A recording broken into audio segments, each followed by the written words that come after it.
A very good morning, and thank you very much for joining us on GBS Morning Extra today.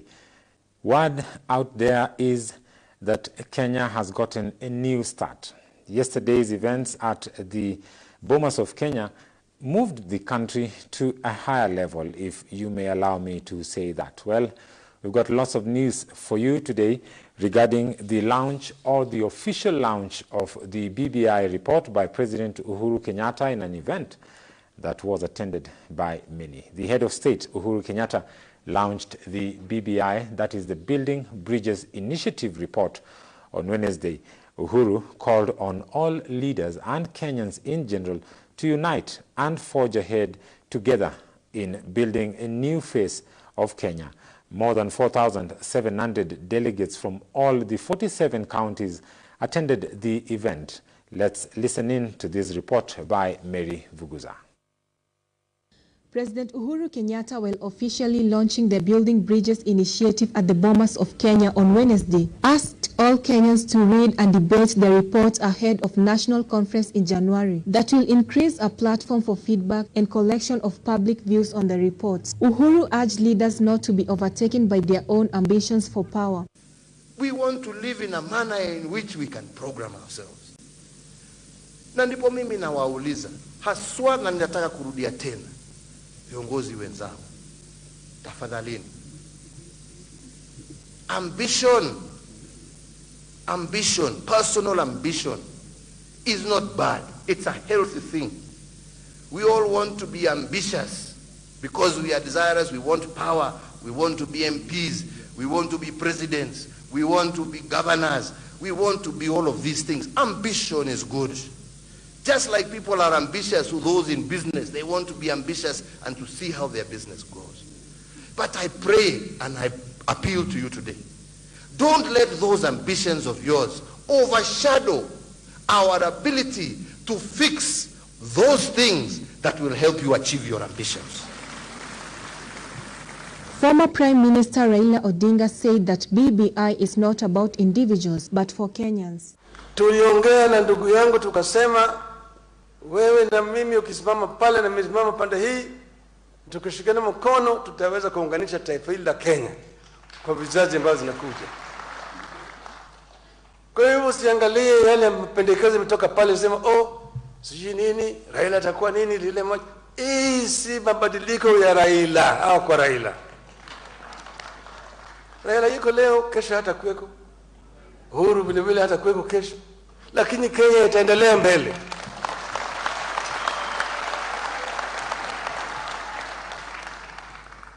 Deputy President William Ruto said that a majority of the issues that were canvassed by Kenyans were about the ordinary Kenyans' jobs. This process must not address the divide between the politicians only.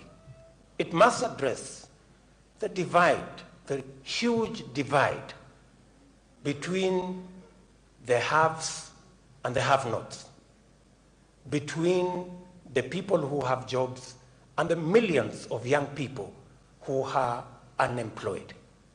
We must, as a matter of course and as a priority, make sure that this document speaks to the majority of Kenyans, their fears, their aspirations, their challenges, and look for their solutions. Provisions of the BBI Task Force report, Patricia Kamli, who is a professor of law in the UON, said that the country needs to have civic education on responsibility rights and have Kenyans between the age of 18 to 26 years to undertake 6 months voluntary national service, as they do this in countries like Israel and the Netherlands. There was also the proposal that we need a deepened focus on ethics, Therefore, she and that we need to develop a national volunteers network and establish an ethics commission quite apart from the ethics and anti-corruption commission, so that we have a positive way of addressing the integrity deficit. We need to develop and implement enforcement mechanisms for Chapter 6 of our Constitution, which deals with leadership and integrity. The chairman of the BBI task force, Yusuf Haji, said that all Kenyans, including him, have hopes that this report doesn't end up gathering in the shelves. Kila pahali tulipoenda, wananchi walifurahia kutoa maoni yao, lakini waliuliza sisi swali moja. Hii recommendation ambao mtafanya itakwenda kuwekwa katika sakafu na ipate vumbi kama zile ripoti zingine. Na mimi nilikuwa namwambia wao kwa kujibu ya kwamba kama nilivyomjua rais wetu Uhuru Kenyatta, hii ripoti haiwezi kuwekwa katika kabati na ipate vumbi, na dalili yake ni hii umma ya leo wanakuja. Sidhani kama ripoti nyingine watu kama hii wameitwa, wamehudhuria na wameona. Ford Kenya Party leader Moses Wetangula urged Kenyans to read reports and make recommendations on how to improve it for the better so that it can achieve the intended goal of uniting Kenyans and addressing historical injustice. As we get this document as Kenyans, let's read it carefully, let's analyze it carefully, and let's improve where there's need to improve so that we get a country that is at peace with itself, that will resonate peace with its neighbors. Vile Waswahili husema, kuzaa si shida, kulea ndio shida. Document imezaliwa, sasa ni kulea. And as I finish, Mr. President, remember the words of the late Kwame Nkrumah. First fix ye the political kingdom, and the rest will fall in place. Speakers expressed their optimism in the document, but with much caution as they await to read and deliberate on the content of the document that is expected to elicit emotive and intense debating among Kenyans in the coming days and months. Mary Vuguza, GBS Morning Extra. Well, moving on, but still on the Bomas issue, during the national launch of the Building Bridges Initiative report at the Bomas of Kenya, Nairobi, President Uhuru Kenyatta spoke about economic stability could not be ignored in what he said that the nation should come together to realize this. The Amani National Congress leader Musalia Mudavadi and Francis Otweli also added their voice in the same debate. The Building Bridges Initiative, BBI, Unity Advisory Presidential Task Force completed their work and submitted the document to President Uhuru Kenyatta at State House, Nairobi on Tuesday. And on Wednesday, Uhuru officially launched the report to the public at the Bomas of Kenya in Nairobi. The report reflects some of the most extensive public consultations ever undertaken by a similar body in Kenyan history. The task force visited all 47 counties, and it heard from an inclusive group of citizens from every constituency that paid attention to gender, ethnic and religious diversity, youths, elders, persons living with disability, civil society, and the public and private sectors. Senator Yusuf Haji, the chairman of the task force, painted a picture of almost all-inclusive representation that the task force carried out.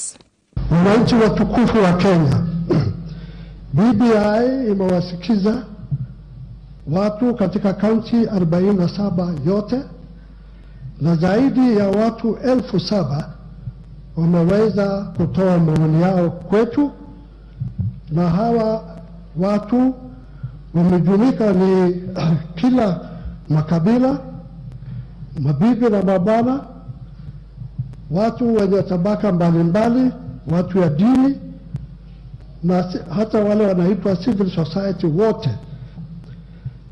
Zaidi ya watu 123 waliweza kuwakilisha institutions mbalimbali na watu karibu 261 ya organizations wametutumia kwa email. Watu 715 walipeana maoni yao kwa uandishi. The report is said to reflect Kenyan views and insights.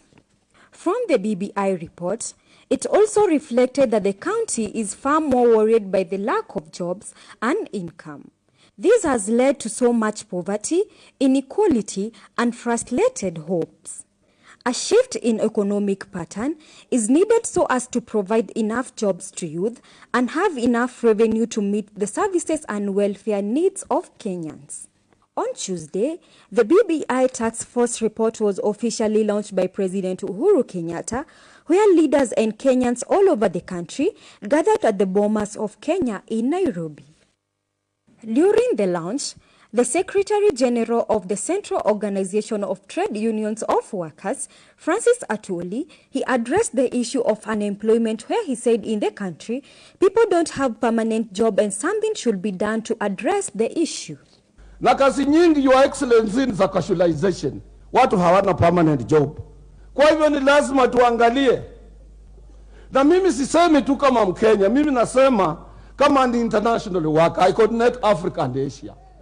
And I speak for Africa. Musalia Mudavadi, who was also in the launching, said that instead of people just talking on sharing of political seats, they should at least talk of motivating civil servants, teachers, and private sectors. Please, listening to the earlier speeches here, let us not convert the BBI document to a political elite document. Everybody here is talking about sharing political seats. What about motivating the civil servant? What about motivating the teacher? What about motivating the private sector? We are beginning to fall into the same trap again by making it look like the BBI is about sharing political positions. And Your Excellency, the economy. What is ailing us? The economy. What is ailing us? The economy. What is ailing us? The economy. Kenya is one of the few countries that you can call a public rally at Uhuru Park on a weekday and it will be full because of unemployment. He said that people are falling into the same trap and misunderstanding the BBI report, thinking it's only about political positions. He added by saying what is ailing the country is its economy. The President of the Republic of Kenya, Uhuru Kenyatta, in his statement, he addressed the issue of poverty in Kenya, saying that Nairobi County is receiving very minimal resources compared to its population. Na kwa hivyo hata kwa allocation ya resources Nairobi inapata pesa kidogo sana kulingana na umati wa wananchi ambao wanaishi katika huu mji. So we must look at that and ask ourselves, how are we using our resources? And our resources going to people or are they going to leaders? We must ask and address ourselves, otherwise kwa ukweli tutamaliza umaskini Kenya hii. Tutakuwa tu tunasema tunaendelea, tuko na maendeleo, lakini maendeleo hiyo haiguzi kila mwananchi. He said that we must look on how we use our resources, and he also addressed the issue on loans and small and medium-sized enterprises, SMEs. Huwezi kupata mkopo, ndio nilikuwa naambia watu jana, huwezi kupata mkopo wa zaidi ya miaka 5. Sana sana ni mkopo wa mwaka moja na 2. Sasa ni biashara gani itarudisha pesa na miaka 2 kama ni kweli ni biashara ambayo itakuwa? Lakini mwenye kukopesha anasema hii dunia hii mimi wacha nipate yangu, nitakopesha miaka 2, nigojee kwanza hiyo uchaguzi itakuwa namna gani. Tunataka tuwapatie assurance ya kwamba wanaweza kupatia wananchi mikopo ya miaka 10, miaka 15, kwa sababu they have confidence ya kwamba Kenya will be stable and Kenya will always have leadership, whoever it is. After the speech, The president was required to officially launch the BBI task force report. Reporting for GBS Morning Extra, I'm Beatrice Mudoni. Now, still sticking to the Boma story, the day did not end without its share of drama, where Elgeyo Marakwet Senator Kipchumba Murkomen caused a stir during the unveiling of the Building Bridges Initiative report at the Bomas of Kenya, Nairobi. The Senate Majority Leader was pricked by Suna East MP Member of Parliament Junet Mohammed's comment over the perceived division in the Jubilee Party. Murkomen, who spoke after Junet made the remarks, accused the organizers of the event of sidelining those who were perceived to be against the BBI. Let's listen in. Your Excellency President Uhuru Kenyatta, Your Excellency Deputy President, former Prime Minister, leaders present, Your Excellency, we must have a honest discussion here. Even the way, Junet, you are running the program, we must make it a honest discussion. Your Excellency, it will be a lie for me to leave this stage without saying that this program has been skewed to leave other people who have different opinions to speak what they want to say. And so, whether Junet, I must say it,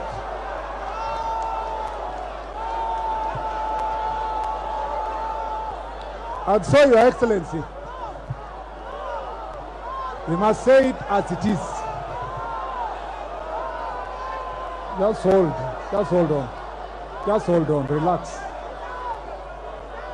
If we are going to build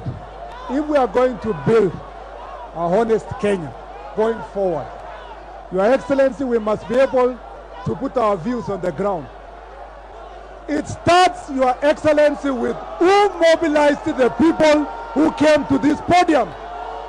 Because if this podium is going to be used to lecture other people and give other people views, we must, Your Excellency, come out and speak our voices.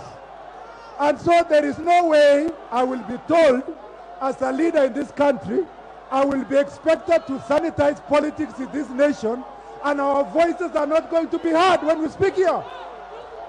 Just hold on. And therefore, Your Excellency, I want to say this. As leaders who have come here to seek for national unity, as leaders, Your Excellency, who have come here to say that this is not about politics of exclusion of other people, I demand the right to be heard. And I demand the right for my views to be heard in the Republic of Kenya, like every other citizen of this republic. Wananchi watukufu, harambee, harambee. Tuende heshima, rais wetu yuko hapa. Mimi naona BBI itapita, lakini mpeni mtu huyo nafasi. Please give him time. Wacha yeye aseme yake na sisi tufanye yetu. Asante sana. Well, quite a star there. Kipchumba Murkomen there trying to make his point, but then the crowds also against him. Well, we do hope that our politicians and this country can at least for once do something without politicking and without fighting over, well, issues that some may say are non-issues. But still in the event, the Tanzanian Foreign Affairs Minister Palamagamba Kabudi showered praise on the BBI report and asked Kenyans to embrace unity and shun negative ethnicity. Palamagamba, who also eloquently orated in Swahili, schooled his Kenyan audience on a few words unknown to them. Palamagamba said that Tanzania supports Kenya's bid to vie for a seat in the United Nations Security Council. Let's listen in. Ambalo Mheshimiwa Dr. John Pombe Joseph Magufuli alimtuma nije lilete Kenya ni kueleza wa Kenya that the United Republic of Tanzania supports the candidature of Kenya for the non-permanent seat in the United Nations General Security Council. the support of Tanzania, the unflinching support of Tanzania is guaranteed, because we believe Kenya has the competence to articulate, but also to be able to protect the interests of Africa in the United Nations Security Council. So we'll be together in that journey of making sure that Kenya gets that position, and it will be a proud not only to Kenya but also to Tanzania. Tunazungukwa sisi, tuna majirani nchi 8, lakini nchi ambayo makabila au jamii tunazochangia nyingi kuliko zote ni Kenya. Wawe ni Wadigo wa Kenya na Tanzania, wawe ni Wataita wa Kenya na Tanzania, wawe ni Wakamba wa Kenya na Tanzania, wawe ni Wamasai wa Kenya na Tanzania, wawe ni Wakuria wa Kenya na Tanzania, wawe ni Wajaluo wa Kenya na Tanzania, wawe ni Wasuba wa Kenya na Tanzania. Lakini kwa nini watu hawafahamu au hawajui? Ni kwa sababu Tanzania hatuzungumzi makabila.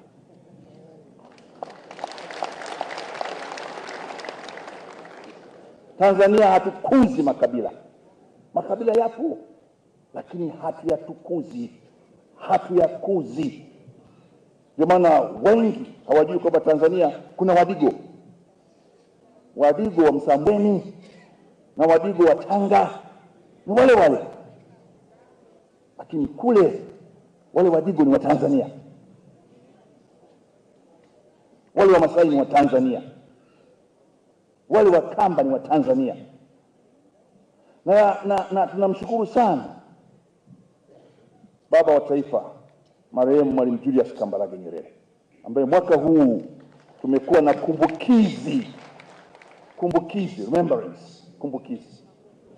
ya miaka 20 tangu alipoiaga dunia. Hiyo ndio Tanzania ambayo tungependa na nyinyi ndugu zetu wa Kenya mfanane nasi.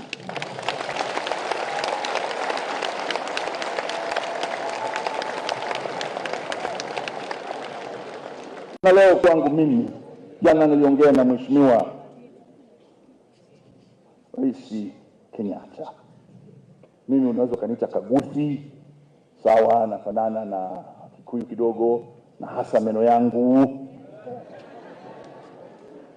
lakini natoka katikati ya Tanzania, kwenye bonde la Ufa Tanzania, na nyanya mzaa mama yangu kama angekuwa Kenya ni Mkipsigis, lakini Tanzania ni Tanzania.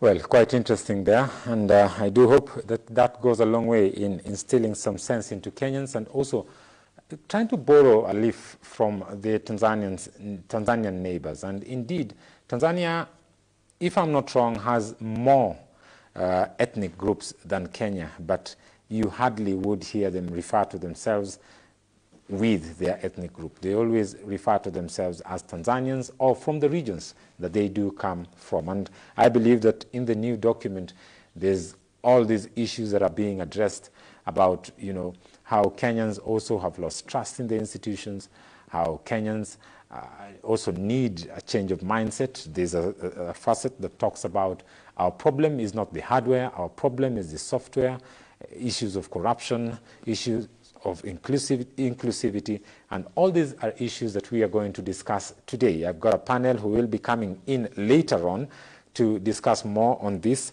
but for now I want to take a short break. When we come back, I've got a guest in studio today who will be talking to us about his philanthropy, the kind of work that he's been doing with societies around Kenya, not just in Nairobi, but also outside Nairobi. We'll be having that kind of a discussion shortly after. For now, we do take a very quick break, and before we do that, as always, we would like to say goodbye to our sign language interpreter, Felisa Adundo. But when we come back, we've got these discussions that is going to set off. So don't touch that dial, we'll be right back.